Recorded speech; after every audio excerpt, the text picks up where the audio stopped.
হাসির রাজা, জ্ঞানের রাজা, রসিক রাজা। ওদের পড়াতে গিয়ে আমার মাথা খারাপ হয়ে যাবে। তাহলে আর পড়িয়ে কি লাভ? আমাদের ছুটি দিয়ে দিন, মাঠে গিয়ে বরং ঘুরে ওড়াই। কি পণ্ডিত, ছাত্রছাত্রীরা পড়াশোনা কেমন করছে? ওরা পড়াশুনো করে কোথায়? বাড়ি গিয়ে কেউই বই খুলছে না। মানে বই পড়ে না? না, এই যে খুলতেই দেখুন 1 থেকে 50 অবধি মুখস্থ, কিন্তু তারপর বলতে গেলেই হোঁচট খায়। আচ্ছা গুলটে, 51 থেকে বল দেখি। 57, 52, 53, 54, 55, 56, 57, 58, 59, 60, 61। 57, 59, 60, সেগুলো আবার কি? 61 আগে তো 60 হবে। 41 আগে যেমন 40 হয়, 31 আগে যেমন 30 হয়। তুই কি নতুন করে বই লিখছিস নাকি সংখ্যা আবিষ্কার করছিস? না, বই পড়তে ভালো লাগে না। পণ্ডিত, এদের মা বাবাকে ডেকে বোঝাও, শুধু ঘুরে বেড়ালে চলবে, পড়াশোনা করতে হবে তো। আচ্ছা মহারাজ, আপনি যখন এত করে বলছেন, এবার থেকে আমরা মন দিয়ে পড়াশোনা করব। হ্যাঁ, আর বলিস না, তোদের গিন্নিমা আজকে চুনো মাছের চচ্চড়িটা যা বানিয়েছিল না, আহ, পুরো মাখন। গিন্নিমাতে এতদিন জানতাম সরষের তেল দিয়ে রান্না করতো, এখন কি মাখন দিয়ে রান্না করছেন নাকি? আরে দূর, মাখন দিয়ে রান্না করবে কেন? যাই হোক, বাদ দে। উফ, বিকেল বেলা আমাদের বাড়িতে চলে আসিস, তেলে ভাজা দিয়ে মুড়ি খাবো। আর সাথে একটু পেঁয়াজ কুচি আর শসা থাকলে একেবারে জমে যাবে। এ কি মন্ত্রী, তুমি এখানে দাঁড়িয়ে দাঁড়িয়ে গল্প করছো, কোনো কাজ নেই? রাজসভা তো একটু পরে শুরু হবে, তাই একটু ফাঁকা সময়ে। বুঝেছি। বেশি বকবক না করে রাজসভায় এসো, আজকে একটা গুরুত্বপূর্ণ আলোচনা আছে। ঠিক আছে, আমি আসছি। তাহলে বিকেলে চলে আসিস। হ্যাঁ হ্যাঁ মন্ত্রীমশাই, একদম চিন্তা করবেন না।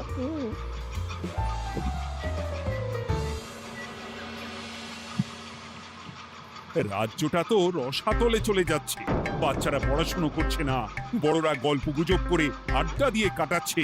কি করা যায় কিছুই তো বোঝা যাচ্ছে না। কে গল্প গুজব করে আড্ডা দিচ্ছে মহারাজ? কে আবার? আমাদের মন্ত্রী।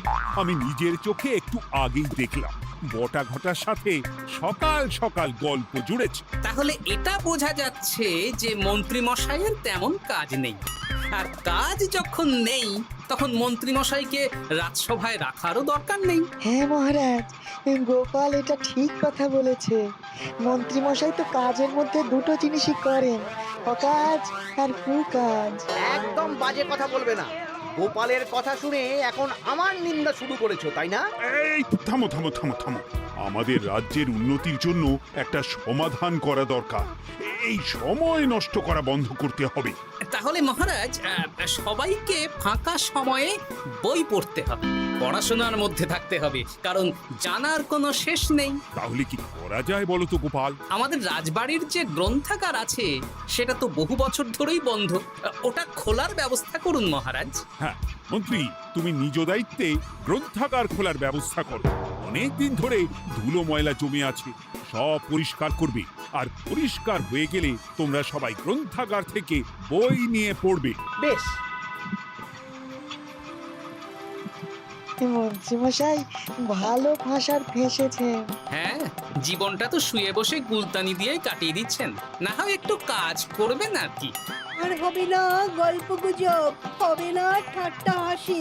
গ্রন্থাগার সাফ করতে গিয়ে মন্ত্রীর হবে হাঁচি কাশি। কথাটা বেশ ভালো বলেছে বিজ্ঞানী। ওনার দুটো কাজ, অকাজ আর কুকাজ। সে তো তুমি প্রসঙ্গ আনলে তাই। বেটারা আমাকে নিয়ে রসিকতা করছে। এই গোপালের বড্ড বার বেড়েছে, এমন চাল চালবো যে কেঁদে কুল পাবে না।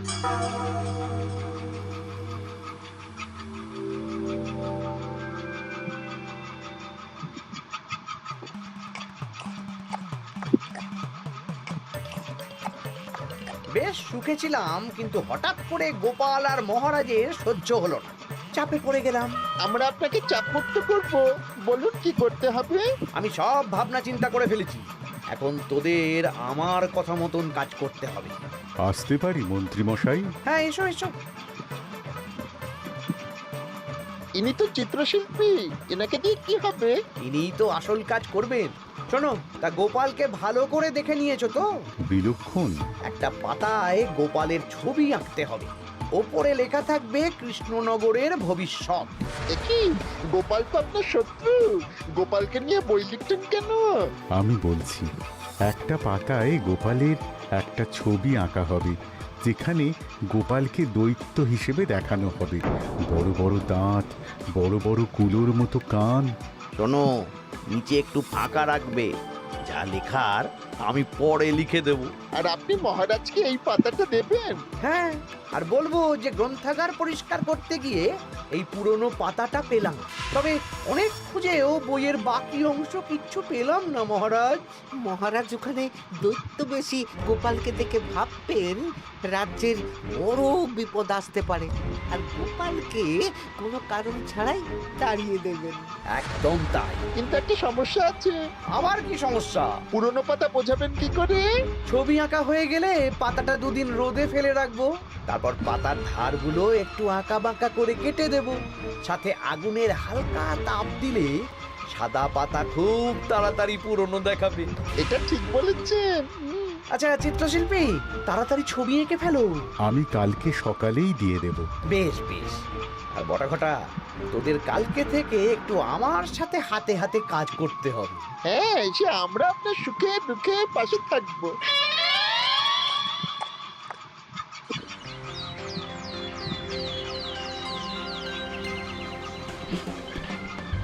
ওপরের তাকগুলো পরিষ্কার কর, ওপরের বইগুলো বড্ড ময়লা। কি মন্ত্রী, কাজ হচ্ছে? কাজ করছেন না, বরং কাজ করাচ্ছেন। কাজ হওয়া নিয়ে দরকার, সে আমি করি বা অন্য লোক, তাতে কি যায় আসে? যায় আসে মন্ত্রী মশাই। আমাদের এই গ্রন্থাগারে এত দামি দামি প্রাচীন দুষ্প্রাপ্য বই আছে, যদি কোনো বই চুরি হয়ে যায় তার দায় কে নেবে? এটা গোপাল ঠিক বলেছে। আমি তো এখানেই আছি, বটা ঘটা সাহস আছে নাকি বই সরানোর? বেশ, তাহলেই ভালো। চলো গোপাল, পাঠশালায় গিয়ে দেখে আসি আজকে কেমন পড়াশুনো চলছে। গোপাল আমাদের ঘুরিয়ে চোর বললো মন্ত্রী মশাই, আর আপনি প্রতিবাদ করলেন না। প্রতিবাদ কি? গোপালকেই দুদিন পরে রাজ্য থেকে বার করে দেব।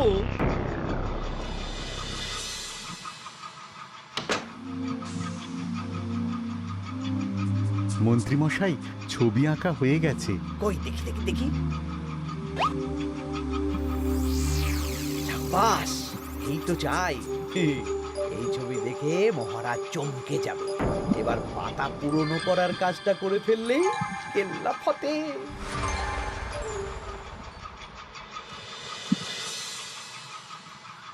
তা মন্ত্রী, গ্রন্থাগার পরিষ্কার করার কাজ শেষ? হ্যাঁ মহারাজ, তবে তবে কি? একটা পুরনো বইয়ের পাতা পেলাম। কি? এই এই দেখুন মহারাজ, আচ্ছা দেখি। অনেক পুরনো বইয়ের পাতা। একই মহারাজ, আপনি আমার দিকে তাকাচ্ছেন কেন? ওরে বাবারে, এই পাতায় কি লেখা আছে? পড়ছি, কৃষ্ণনগরে এক নবরূপী দৈত্য জন্ম নেবে, যার নামের আদ্য অক্ষর গ। সে শুরুতে লোকজনের উপকার করবে, কিন্তু তার বয়সকালে তার আসল রূপ ফিরে আসবে। ওই ব্যক্তি আসলে মানুষ নয়, সে এক দৈত্য। সে থাকলে কৃষ্ণনগরে নেমে আসবে সর্বনাশ। কৃষ্ণনগরের মানুষদের ধরে সে খাবে। তার আসল রূপের চিত্র প্রদর্শিত করা হলো। ওই দেখি মহারাজ, দেখো, সত্যি তো এই দৈত্যকে একদম গোপালের মতন দেখতে। মহারাজ, আমার মনে হয় যে গোপালকে এই রাজ্যে ঠাঁই দেওয়া একদম ঠিক হবে না। কোন দিন গোপাল মানুষ থেকে দৈত্য হয়ে আমাদের খেয়ে নেবে বলা তো যায় না। উল্টো পাল্টা কথা বলবেন না মন্ত্রী মশাই। ওই দেখুন মহারাজ, গোপাল কেমন রেগে উঠছে। এক্ষুনি দাঁত বেরোলে কিন্তু হিতে বিপরীত হয়ে যাবে। আরে কিসের হিতে বিপরীত? কই দেখি। দেখো দেখো, এ তো কোনো দুষ্প্রাপ্য বইয়ের পাতা, তাই মিথ্যে কথা লেখার সম্ভাবনা কম। বিশ্বাস করুন মহারাজ, আমি দৈত্য নই, আমাকে ফাঁসানো হচ্ছে। গোপালকে দূর করুন মহারাজ। কোনো অঘটন ঘটে গেলে কিন্তু আমাকে বলতে পারবেন না যে আমি আগে থেকে সাবধান করিনি। হ্যাঁ গোপাল, তুমি আর এই রাজ্যে থেকো না, আজ রাত্রেই চলে যাও। আমি জানি তো মানুষ অবস্থায় অনেক উপকার করেছো বা করছো, কিন্তু দৈত্য হয়ে উঠলে তখন রাজ্যের মানুষকে কি জবাবদিহি করব বলো? বিশ্বাস করুন মহারাজ, আমি মানুষ। চুপ! এই কে আছো? গোপালকে ঘাট ধাক্কা দিয়ে বের করে দাও। যেন আজকের পর এই রাজ্যে আর না দেখি। মহারাজ এসব বিশ্বাস করলেন? মন্ত্রী মশাই জোর খাটালেন যে, কি আর করা যাবে। এখন যতদিন না কোনো উপায় হচ্ছে এই রাজ্যের বাইরেই থাকতে হবে। তবে কি? একটা সন্দেহ হচ্ছে বুঝলে। আগের বছর যখন বেতন বেড়েছিল, রাজসভা থেকে একটা চিঠি দিয়েছে, সেটা আছে? হ্যাঁ, আছে তো। দাও তো, যাওয়ার পথে একটু বিজ্ঞানীর বাড়িতে যাব বুঝলে।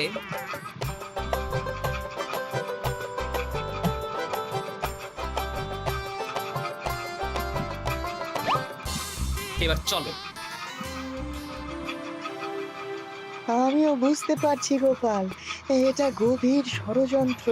শোনো, তুমি একটা কাজ করো। ওই পাতার লেখাটা দেখে আমার মনে হলো হাতের লেখাটা খুব চেনা চেনা। তুমি একবার এই চিঠিটার সাথে মিলিয়ে দেখো তো। মন্ত্রী মশাইয়ের হাতে লেখা চিঠি। বেশ, আমি তাহলে কায়দা করে পাতাটা নিয়ে এসে পরীক্ষা করব। তা কোথায় থাকবে এখন? কদিন ওই শ্বশুর বাড়ি, আর আমি তোমার সাথে দেখা করার জন্য রোজ রাতে আসবো। বেশ।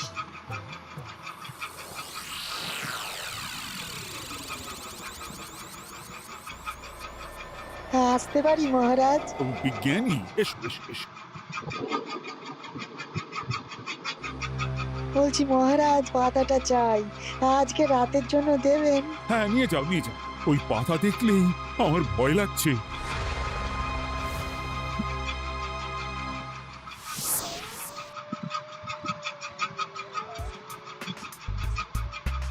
এ তো হাতের লেখা হুবহু এক, একদম মিলে যাচ্ছে। তার মানে এই হাতের লেখা মন্ত্রী মশাইয়ের, আর এই বই রোদে ফেলে রেখে হলুদ করা হয়েছে। আসতে পারি বিজ্ঞানী? এ কি, এ কে তুমি?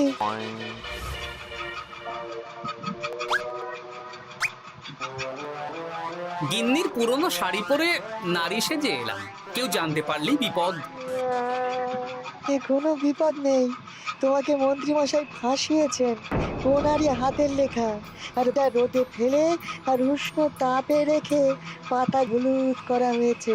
জানতাম এইরকমই কিছু একটা হবে। তাহলে কালকে সকালেই রাজসভায় সব খোলসা করে দিই।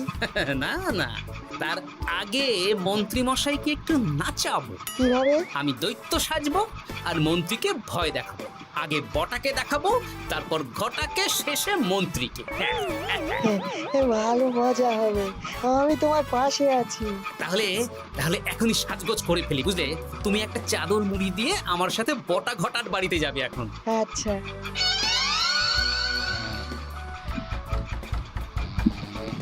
হে, এক ঘটা দেখ না।